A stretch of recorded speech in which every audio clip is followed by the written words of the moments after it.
আসসালামু আলাইকুম। চলে আসলাম মালয়েশিয়ার একটা গ্রাম অঞ্চলে এই সিম বাংলাদেশি যে সিম এই সিম চাষ করতেছে। এই যে এই যে সিম, এই যে আমাদের অলি ভাই নিয়ে এসে আমাদের ক্যান্টিনের জন্য একদম তরতাজা সিম এখান থেকে পাইরা নিয়ে আমগো ক্যান্টিনে খাওয়ায়।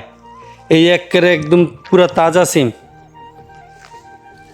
এই বিশাল বাগান, একদম টাটকা, কোনো ভেজাল নাই, কোনো ফ্রিজের কোনো সিস্টেম নেই। আমরা যে ক্যান্টিনে খাই এই যে একদম পুরো অরিজিনাল, কোনো সার টার কিছু দেওয়া নেই, ধন্যবাদ। এই যে এখানে এসে সিম পেরে রাখছে, একদম আমাদের বাংলাদেশি সিম, বাংলাদেশির মতন চাষ।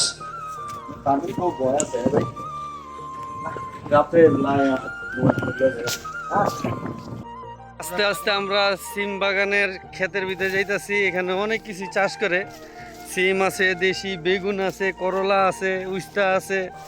এই যে এখানে আছে করো, এই যে বেগুন, ছোট ছোট বেগুনগুলা, এই যে ছোট ছোট বেগুন, একদম অরিজিনাল, কোনো সার দেওয়া না, ফ্রেশ, একদম ন্যাচারাল, আমাদের বাংলাদেশি বাইরেই চাষ করে।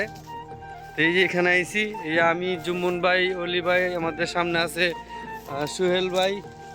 আমাদেরকে যে কি খাওয়ায়, কি ক্যান্টিনে কি খাওয়ায়, এটা দেখার জন্য ওনার সাথে আইছি।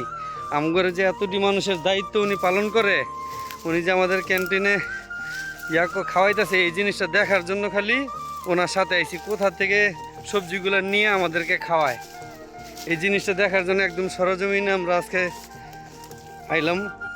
তো এখানে দেখতেছি একদম পুরো অরিজিনাল, কোনো ভেজাল নাই, যা ফ্রিজের কোনো মাল নিয়ে খাওয়ায় না। এই যে আমাদের অলি ভাই, এই যে উনি আমাদের ক্যান্টিনের বস।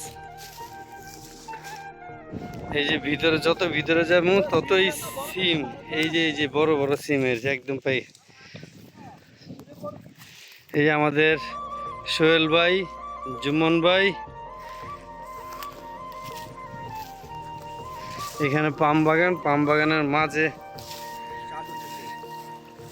বাংলাদেশি ভাইয়েরা এখানে চাষ করে। এই যে বিশাল ক্ষেত, তো পুরা ক্ষেত ঘুরতে গেলে 2-3 ঘন্টা লেগে যাবো, এই কারণে বেশিটুকু ঘুরলাম না। এই যে এখানে আছে পুঁই শাক, এই যে পুঁই শাকের সিজন শেষ, অন্য কিছু লাগাইবো আবার, এগুলো বড় হয়ে গেছে।